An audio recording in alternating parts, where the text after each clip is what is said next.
وهلو لوليز، عاملين ايه؟ وحشتوني جدا جدا جدا ان انا رجعت لكم بفيديو جديد.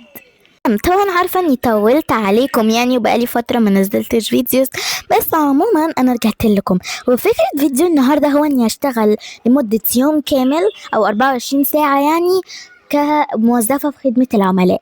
طبعا تابعوا الفيديو للآخر عشان هيحصل حاجات جامدة جدا في الفيديو النهاردة، وما تنسوش اللايك والاشتراك وفعلوا زر الجرس عشان يوصلكم كل جديد. وبس خلونا زي ما انتم شايفين كده يا جماعة، أنا دلوقتي داخلة الشركة علشان أسجل كده الرقم والاسم وكده، عشان أبتدي بقى كده شغلي كموظفة في خدمة العملاء. أوكي. مساء الخير. مساء النور يا فندم، نورتينا في الشركة. أي مشاكل أي حاجة يا ريت حضرتك تتفضلي تقولي لنا. مالها دي بتتكلم كده ليه؟ لو سمحتي، انا كنت مسجلة يعني ان انا عايزة اشتغل كموظفة مكان الموظفة اللي مشيت، يعني كبديلة يعني. ممكن اعرف الاسم والرقم؟ طيب، اسمي عليا، والرقم 0100 75 41 76 85. تمام يا فندم، حضرتك تقدري تدخلي المكتب اللي جاي ده، لا اللي بعده. خلاص تمام ماشي، شكرا. العفو. المكتب اللي جاي لا اللي بعده. هو ده. الله يا جماعة، واضح ان في شريك تاني بيبقى جنبي، بس مش عارفة بقى مين. عموما يعني المفروض ان دي تكون المفروض انها الخاصة بيا عشان الشغل يعني. خلينا بقى نستنى حد يجي يفهمنا في هذه الحياة. حط بقى النضارة كده عشان ايه الشغل. بس كده. المفروض بقى استنى ان حد يجي ويفهمنا الشغلانة دي. بس دي مؤقتا يعني. هو واضح في بنت جديدة في الشغل، خلينا نروح نفهمها الشغل عامل ازاي. اهلا. اهلا وسهلا. اكيد انت الجديدة اللي قالولي عليها عشان تيجي الشركة. ايوه انا. بصي انا هفهمك شغلك، بصي بالتفصيل علشان تبقي فاهمة.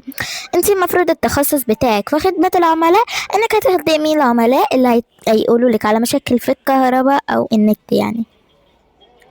كهرباء؟ اقصد يعني شبكات تواصل يعني، والنت وكده يعني. اوكي، فهمت. فالمفروض بقى انك هتتعلمي واحدة واحدة من على يعني الجهاز بتاعك، والمفروض انك هتتكلمي مع العملاء، تشوفي مشاكلهم، تتعرفي عليهم وتحلي بقى كل المشاكل. طب اسم الشركة ايه؟ عشان اكيد لازم بقى يعني كده يعني لما اجي اكلم اي عميل. الشركة اسمها شركة اي او بي. خلاص تمام، مش شكرا. العفو. ياريت بقى نشوف احسن اداء ليكي في اول مكالمة معاكي. مع السلامة.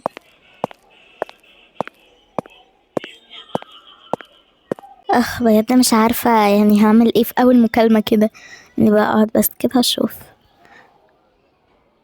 لا، وصلني اول اتصال، خلينا نرد. مساء الخير. مساء الخير يا فندم، معاكي ومعانا العميلة عالية من شركة المرعبين المحدودة. اقصد من شركة اي او بي. اقدر اعرف ايه مشكلة حضرتك؟ لو سمحتي، انا كان عندي مشكله في النت، مش عارفه مش شغال، ومش عارفه اعمل ايه مع اني لسه دافعاه من قريب وما فيش اي حاجه. والمفروض يعني ان هو يكون شغال، بس كل شويه يعلق ويهيس ويروح ويجي مع اني دافعاه من قريب، والمفروض ان النت شغال. وطلعني كل شويه ممكن من الانترنت وما يشتغلش، ودخل برضو النت والباسورد، لكن مع ذلك برضو ما فيش فايده، مع اني دافعاه من قريب ومجدداه، بس مش عارفه ايه المشكله. تمام يا فندم، انا دلوقتي هبص بالظبط على ايه المشكله وهبلغ حضرتك على طول. يا ريت حضرتك تفضلي معانا على الخط عشان نقدر نقول لحضرتك المشكله عشان تقدري تحليها باسرع وقت. ممكن اعرف اسم حساب حضرتك؟ أم... طيب هو المفروض كده ان اتبعت اسم الحساب يعني على ال يعني الرقم بتاع المكالمة. تمام، وصلني اسم الحساب، دلوقتي بشوف ايه المشكله. انا عرفت المشكله. بس حضرتك يا فندم المشكلة ان هو لازم حضرتك تيجي الشركة يعني، عشان المفروض ان الوصل او الخط يعني بتاع حضرتك النت ده يعني المفروض ان هو لازم يتجدد بشكل كلي، مش تجديد ان هو تدفعي فلوس بحيث ان الباقة تتجدد. لا، المفروض حضرتك تجددي النت على بعضه، يعني هو بالظبط النت بالاسم ده هو خلاص هو بالباسورد كل حاجة محتاجين يتجددوا، يعني خلاص كل حاجة المفروض تتجدد من جديد. المفروض تعلي مثلا في النت يعني، او مثلا المفروض ده تغيري بقى الباسورد الاسم، حاجات كتيرة يعني كده مهمة علشان خاطر انه يشتغل مع حضرتك، لانه المفروض يعني ان هو ده خلاص ما بقاش شغال. طيب حضرتك بس انا مش هقدر اجي الشركة، هو ينفع حضرتك اللي تعملي الكلام ده؟ انا مش هقدر اجي الشركة في الوقت الحالي ومحتاجة النت يعني، محتاجاه ضروري جدا ومش هقدر اجي الشركة. للأسف يا فندم كان بنفسي، بس للأسف ما أقدرش أعمل كده، لازم حضرتك اللي تيجي علشان خاطر في بقى الباسورد والحاجات دي أنا ما أعرفهاش، يبقى لازم حضرتك اللي تيجي تتعاملي مع الشركة وتشوفي حساب حضرتك والنت والحوار الطويل ده، يعني المفروض حضرتك المسؤولة عنه، لأن أنا معيش أي حاجة أقدر أعمل بيها التجديد. طب يا فندم انا اعمل ايه دلوقتي؟ انا مش هقدر اجي ومحتاجة النت قوي، انا عندي ميتنج وشغل مهم جدا ومش هقدر انزل، انا ما اقدرش اتصرف. طيب يا فندم انا ساعدني اقول لحضرتك انه انا مش هقدر برضو اعمل حاجه، ودي المره التانية او التالتة اللي اقول فيها كده. انا ما اقدرش اتصرف بسبب الباسورد والرقم، دي حاجه انا ما اقدرش اتعامل بيها. انا اعمل ايه؟ طيب فندم ممكن الميتنج ده يتاجل لحد ما حضرتك تتصرفي في النت او اي حاجه، لكن انا مش هقدر اعمل حاجه تانية، يعني انا ما فيش حاجه في ايدي. لو كان ممكن كنت عملت كده من زمان، ولو ما كانت كنت لو كان ممكن كده كنت هطلب اكيد، لكن انا دلوقتي مش هقدر اتصرف. طب يعني انا اعمل ايه دلوقتي؟ لو سمحتي شوفي حل وتعمليه، لكن انا مش هدور على حلول وعندي ميتنج مهم جدا، انا اسفه مش هينفع اجله، انا محتاجه النت ضروري جدا، يا ريت حضرتك تدوري على حل. يا فندم دي ولا رابع مرة اقول فيها انا ما فيش حل، وليه يعني انا اللي ادور؟ حضرتك ممكن تشوفي. لا لا، انا اللي بص دايما بقول لك عندي ميتنج مهم، مش هقدر اعمل حاجه ولا ادور حتى على حل، اتصرفي دوري على حل بنفسك، انا ماليش دعوه. خلاص يا فندم انا هقفل السكة طالما حضرتك مش هتقفليها، وانا قلت اللي عندي وقلت ان ما فيش حل تاني. خلاص مع السلامة. عملة غبية، مش فاهمة كم مرة هعيد في الكلام وازيد فيه. انا بجد تعبت مع العميلة دي، مش عارفة اعمل لها ايه يعني. هلا بسرعة كده جالي اتصال تاني، لازم ارد لما نشوف. ومعنا اتصال ونقول الو، معاكي شركة اي او بي، ممكن اعرف ايه مشكلة حضرتك؟ معاكي العميلة عالية. انا انا توتي، في مشكلة في النت وعايزة حل. انا عايزة العب واتفرج على ماسا على التليفون، بس ما فيش حل، وفي حلقة مهمة اوي لازم اتفرج عليها. ادفعي لي النت وتصرفي اعملي مش عارفة ليه النت مش شغال. واضح انك متصلة غلط يا كتكوتة، احنا شركة الاتصالات. في اي حد في البيت ممكن نكلمه، حد كبير عشان اعرف في ايه المشكلة في النت؟ لا، ما فيش حد في البيت، ماما مش موجودة وبابي في الشغل. انا عايزة حل، حليني وادفعيني النت. انا اعمل ايه دلوقتي؟ عايزة اتفرج على ماشا، اتصرفي. إيه يا كتكوتة يا أمورة، ممكن ترجعي التليفون مكانه؟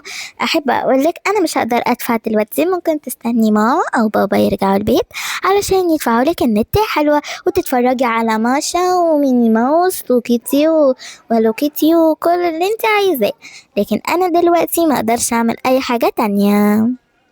يعني ايه؟ يعني مش هتفرج على كيتي ولا ميني ولا ماشا؟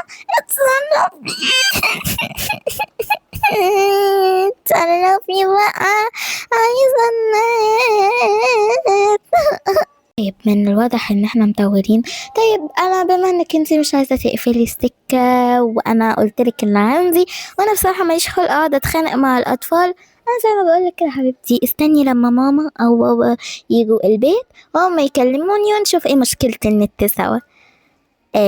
مثلا يلا بقى نهبط على الكيبورد بقى بالمرة بعد الهوس والهلوسة اللي بتحصل دي. فلوس دي مش شركة. واحدة طفلة تتصل بيا تقولي إن مش عارفة النت، عايزة اتفرج على زفت ماشي، وعايزة اتفرج على مش عارف ايه. وواحدة تانية ما يعني مصممة برضو هتشوفي لي حل، هتشوفي لي حل. انا هجيب لها حل منين؟ اجيب لها انا حل منين؟ عقبال اخر الزمن. والله ما كانتش عاملة كده زمان، يعني مش عارفة اعمل ايه بصراحة. يا ربي، ده الواحد يروح يعمل له كده قهوة ولا حاجة يفوق على الصبح. آه آه.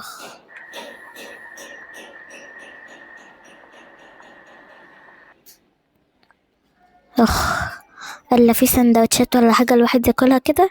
صح، ده انا افتكرت ده كان في توست مربى قدامي لما اروح اكله، بس زمانه بارد، هاخده اسخنه.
بجد اليوم ده متعب. اخدت كمان اتصال ولا اتصالين دلوقتي، ولسه عندي كمان كام اتصال كمان، وبعدها بقى اعتقد يعني المفروض اني امشي ولا ايه بالظبط، ميتنج ما اعرفش بقى. حد بيتصل، خلينا نرد. معانا اتصال ونقول الو، معاكي العميلة عالية من شركة اي او بي، اقدر اساعد حضرتك ازاي؟ لو سمحتي، انا المفروض ان انا في خط في تليفوني، ومفروض ان انا اقدر اتكلم، ومفروض اني ان انا مجدده بقى الخط واقدر اتكلم مكالمات وكده. بس انا في مشكله انا مش عارفه احلها، ومش عارفه اتصل بحد الخط مش شغال. طيب يا فندم، انا عايزه اقول لحضرتك بس انه ده مش تخصصي، فانا مش هقدر ان انا افيد حضرتك بحاجه. ممكن حضرتك تشوفي استاذه اميره او استاذه بير او هديل او اي حد يعني، ممكن هما يشوفوا حضرتك في ايه ويحلوا لك المشكله، لكن ده مش تخصصي، فمش هقدر افيد حضرتك بحاجه. يعني ايه؟ يعني ايه مش تخصصك؟ مش المفروض تكوني دارسه كل التخصصات؟ وبعدين يعني لا، انا مش هتصل بحد تاني، حضرتك اللي هتحلي لي المشكله وماليش دعوه. انا متصله اهو وعايزه المشكله تتحل دلوقتي. معلش سؤال بسيط، طب طالما حضرتك في مشكله في الخط، ازاي حضرتك بتتصلي بينا؟ بكلمكم من تليفون تاني. طيب برضو مش هغير كلامي، لكن برضو نفس الكلام برضو هقوله تاني، انا مش ده تخصصي، وما اقدرش اكون دارسة كل التخصصات، وانا مش هقدر اساعد حضرتك. ولو انا اللي لازم هساعد حضرتك، فحضرتك ما تدقيش لو حصل اي حاجة في التليفون او اي حاجة، لان ده مش تخصصي، وانا مش هقدر احل حضرتك المشكلة، وده انتهى الكلام. انا ماليش دعوه، هتحلي لي انت على فكره المشكله، يا اما بقى انا هتصرف واشوف ابلغ على الشركه ولا اشوف حاجه.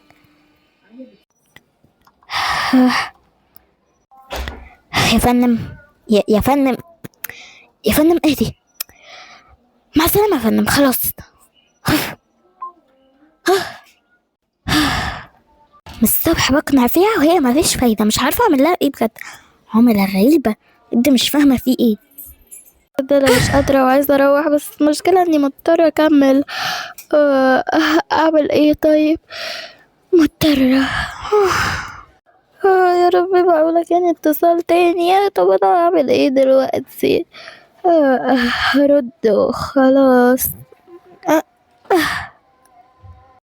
معانا اتصال ونقول الو، معاكي العميلة عالية من شركة اي او بي، اقدر اساعد حضرتك ازاي؟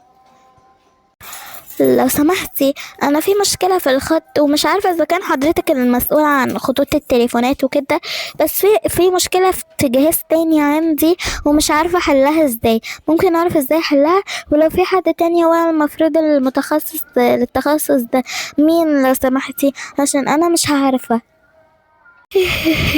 بس كده اقولك انا، اقفلي الراوتر وشغلي تاني. شوفي الموضوع صح ازاي؟ يا فندم بقولك في مشكلة في الخط، يعني ايه اقفل الراوتر وشغل؟ ازاي يعني ارستاره؟ يعني افهم يعني في مشكلة في الخط يا فندم، مش النت، مشكلة في الخط. بلاش. اقفلي الراوتر وافتحيه تاني. شوفي الموضوع حلو ازاي؟ لا بجد ده استهتار، وشكلكم هنا قاعدين يعني بتهرجوا. انا هقفل على فكرة السكة، انا مش فاهمة ايه ده. الف سلامة يا فندم. لا بجد ما ده اسمه تهريج، يعني ايه اللي بيحصل ده؟ فهموني. يعني ايه انا اشتغل ومباخدش الراتب بتاعي؟ اللي بيدي هنا الراتب يديني حالا وفورا، افهم في ايه؟ بتتخانقوا على ايه يا جماعة؟ صلوا على النبي، في ايه؟ الله، كل حاجة هتبقى تمام، كل حاجة هتبقى تمام، بس انتوا اهدوا كده، هو في ايه؟ مش هينفع اللي بتعملوه ده، يعني اكيد شيطان يدخل ما بينكم. الشركة لازم تتقفل فورا دلوقتي، خلاص احنا المفروض نمشي.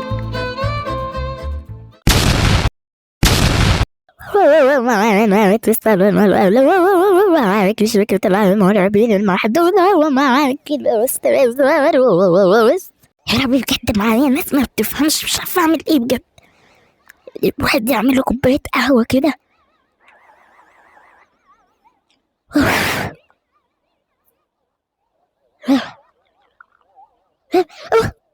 اوبس، كمان يعني كمان حتى القهوة مش طريقاني. انا مش فاهمة في ايه، انا مش فاهمة في ايه. بيرو بيرو احمد محسن، بيرو بيرو احمد محسن، بيرو زي بيرو احمد محسن، بيرو.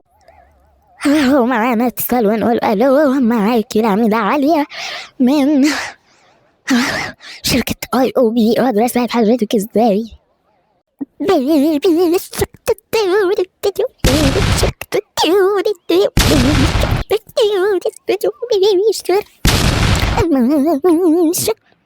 انا استقيل، انا استقيل من هذه الشغلانة، مش عايزة حاجة. انا اشتغلت، انا جايب فكرة، انا غلطانة.